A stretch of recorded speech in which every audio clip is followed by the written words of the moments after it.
Welcome back, everyone. Today we're taking a deep dive into something really remarkable, the miracles associated with the image of Our Lady of Guadalupe. Ah, a fascinating topic. And, we've gotten a lot of requests to really focus on the tilma's origins and those amazing miracles. Yeah, it's a story that seems to blend faith and science in some pretty mind-blowing ways. It truly is. I mean, the image on that tilma, it's been Mm. scrutinized by scientists for centuries, but so many of its features just defy explanation, even with all our modern technology. Okay, so let's rewind the clock a bit. It's December 1531, just a handful of years after the Spanish conquest of Mexico. A pivotal time, a real crossroads of cultures and beliefs. It's during this time that we meet a man named Juan Diego, a humble indigenous peasant. He's going about his day when he has a series of encounters with the Virgin Mary. And these encounters happen on a hill, right? Tepeyac. That's right, Tepeyac Hill, just outside of what we now know as Mexico City. Now, this always gets me. Why appear to a peasant? Why not someone in a position of authority, like a bishop or someone like that? It's a powerful statement.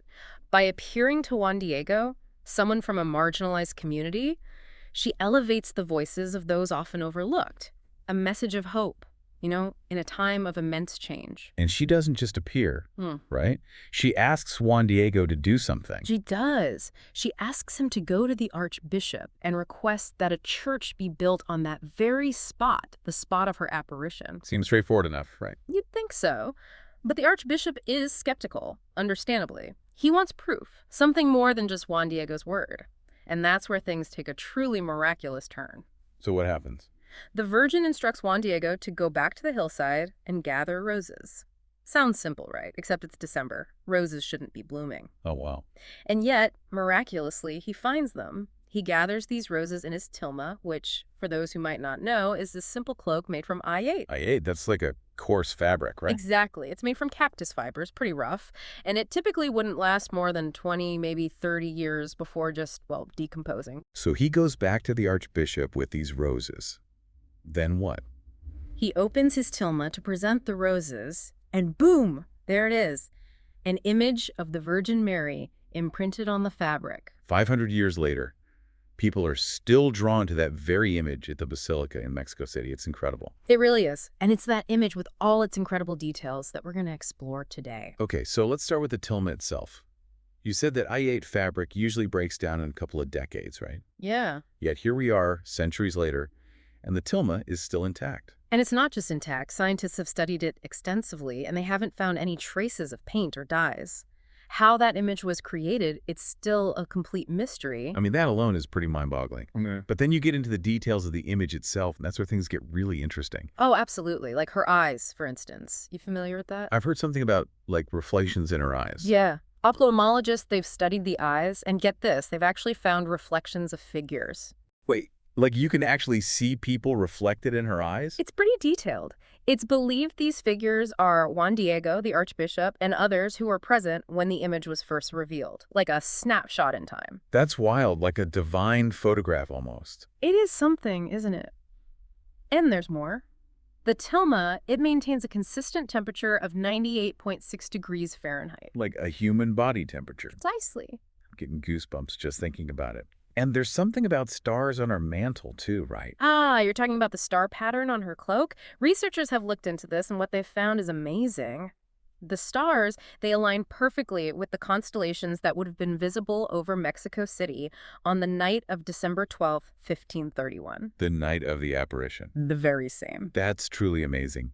So it's not just a random pattern, it's like a celestial map, a verification of the story. And keep in mind, this was centuries before detailed star charts and astronomy were really developed. It's like the image contains knowledge beyond its time. Okay, you've convinced me. This is definitely no ordinary piece of fabric.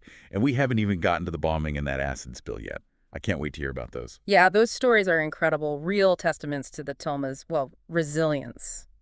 So tell me about the bombing. What exactly happened? Well, it was 1921, and someone, we don't know who, placed a bomb near the tilma inside the basilica. Inside the basilica? Yeah. Oh, wow. And the explosion, it was pretty powerful. I mean, it caused a lot of damage, shattered windows, twisted metal. The things around the tilma, they were destroyed. But the tilma itself was unharmed. Completely unharmed. It's like it was, I don't know, protected by some kind of unseen force. That's just, wow. I mean, that's a miracle in itself. It really is. And then there's the acid spill. This was in 1951.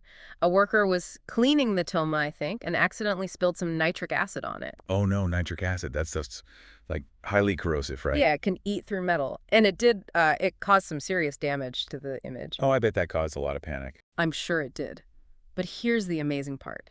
Within just a few days, the damaged part of the image, it basically restored itself. Restored itself. Like no human intervention, no explanation. It seems that way. Scientists have looked into it, and they've got no explanation for how that happened. It's like something out of a holy book.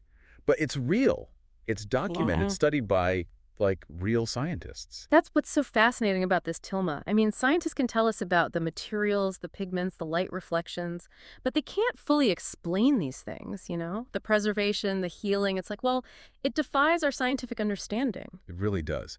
And it makes you think, right? I mean, beyond all the scientific mysteries and the debates, there's the cultural significance. Our Lady of Guadalupe, she's not just an image, she's an icon.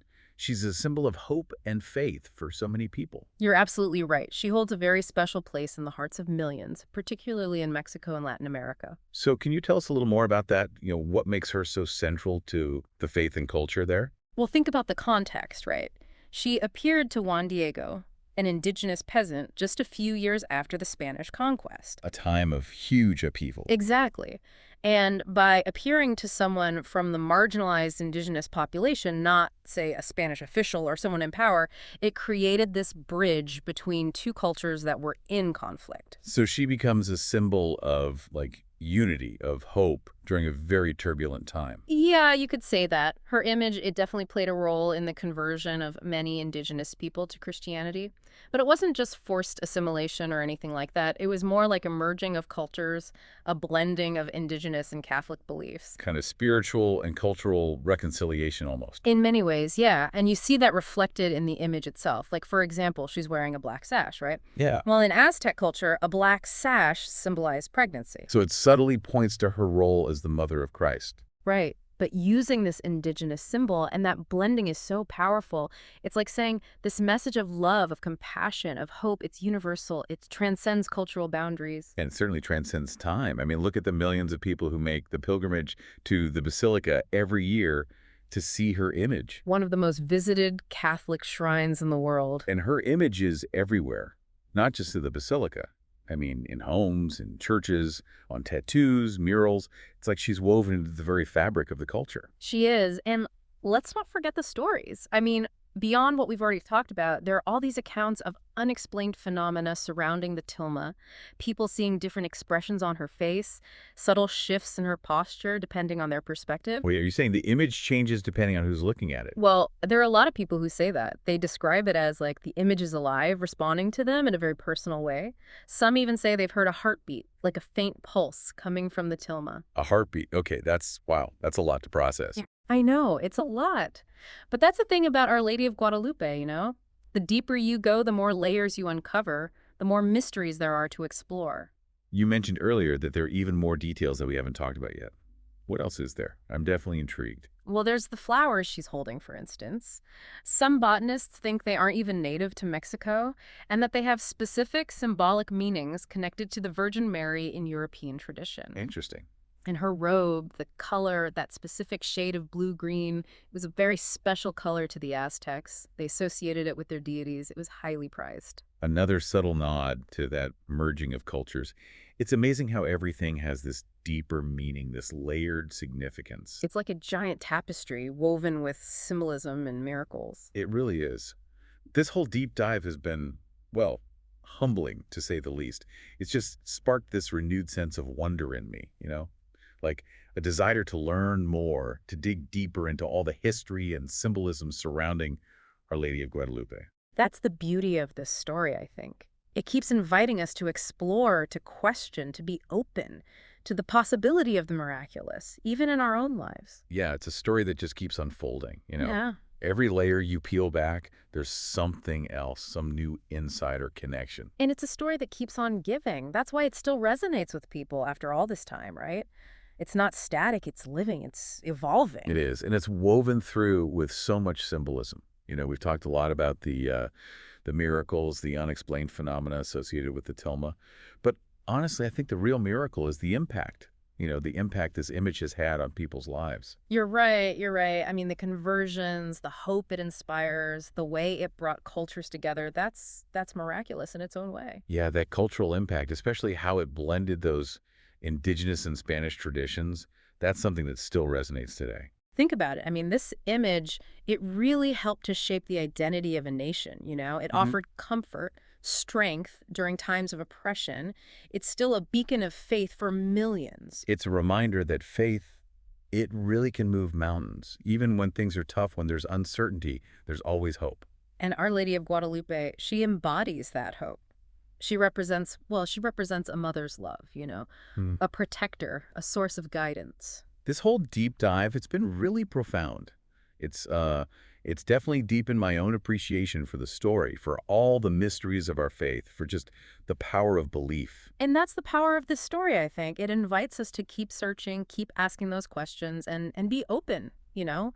Be open to the possibility of miracles, even in our own lives. We've only scratched the surface today. There's so much more to discover, so much more to learn about Our Lady of Guadalupe. Oh, there is. There are tons of books, articles, resources out there for anyone who wants to dig deeper. So, to our listeners, I encourage you, keep exploring. Dive into this incredible story. Let it inspire you. Let it challenge you. Let it deepen your own faith journey.